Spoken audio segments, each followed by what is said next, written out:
Welcome to Mindful Chatting, a podcast where therapy meets real life. I'm Kristen, a therapist, business owner, and a lifelong student of what it means to fully show up in our relationships, in our work, and in our healing.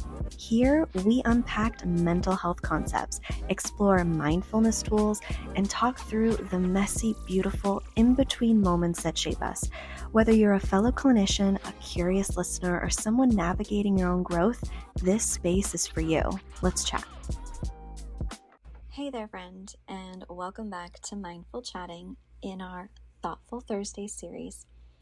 I want to remind you that this is the space where we slow down, where I share the things that have been sitting with me in sessions, or maybe the patterns I see reflected in so many of us, and maybe something that's been quietly sitting inside of you too. So let's take a moment. Let's grab your coffee, your tea, your blanket, whatever helps you feel safe for just a minute. Because today's episode is kind of tender. It's about something we all do, often without realizing it. We become the emotional abuser to our own inner child by gaslighting, minimizing, dismissing, or really avoiding our emotional states. So let's unpack this slowly and together.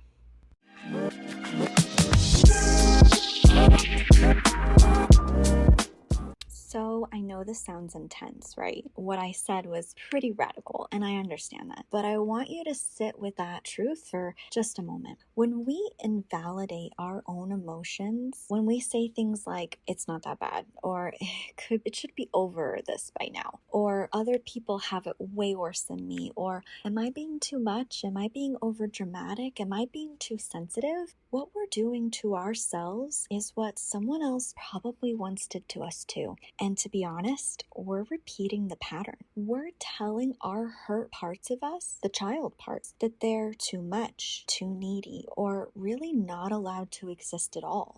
And sometimes this self-abuse is loud. You push yourself to perform, to prove you're fine, to silence the voice that's asking for really rest or care.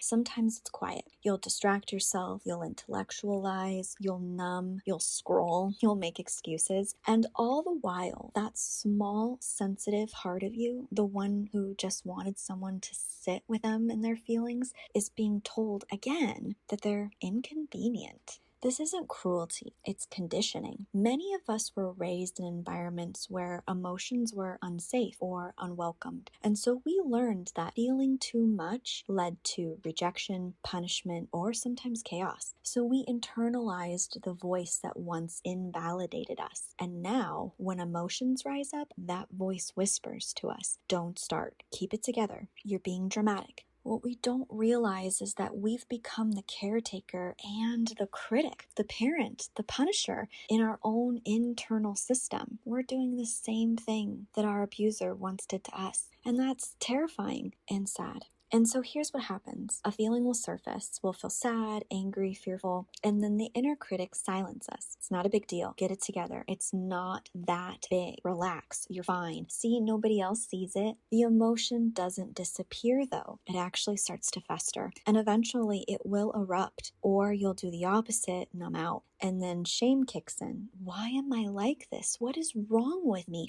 Why can't I get over this? Why does it keep popping up? And we end up actually re-traumatizing ourselves. Not because we want to, but because we're repeating the only emotional model we were ever given. And we don't know how any other way to respond to our emotions.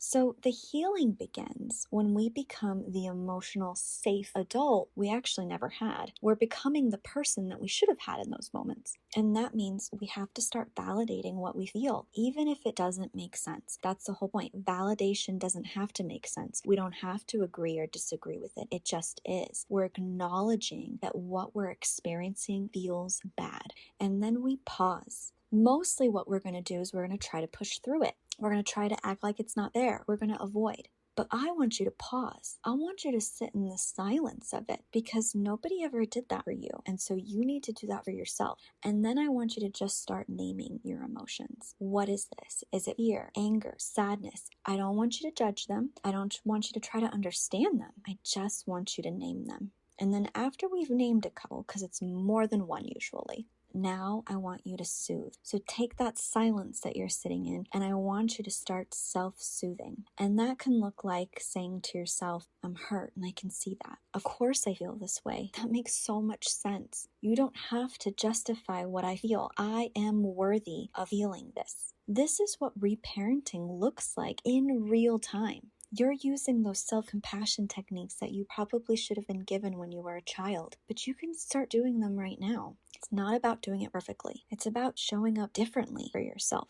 So here's my invitation for you this week. I want you to notice when you start to gaslight your emotions, when you minimize, justify, or push them down. And I just want you to pause. I want you to pause, take a deep breath, and ask, what would I say to a child who is feeling this way right now?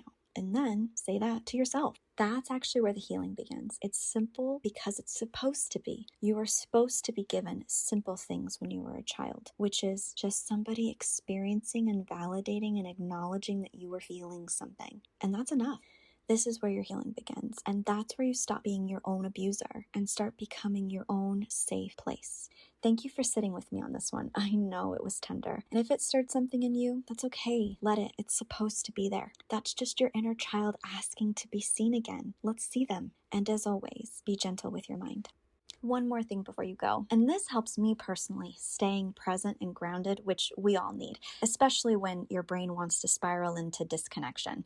Me too. It's Brain FM. It's musically designed to help ADHD brains, well, really anyone's brain, focus, relax, or sleep, and I use it almost daily. If you want to try it, I've dropped my link in the show notes. And if you're looking for planning tools or ADHD-friendly resources, I'll keep a list of my favorite links in every episode.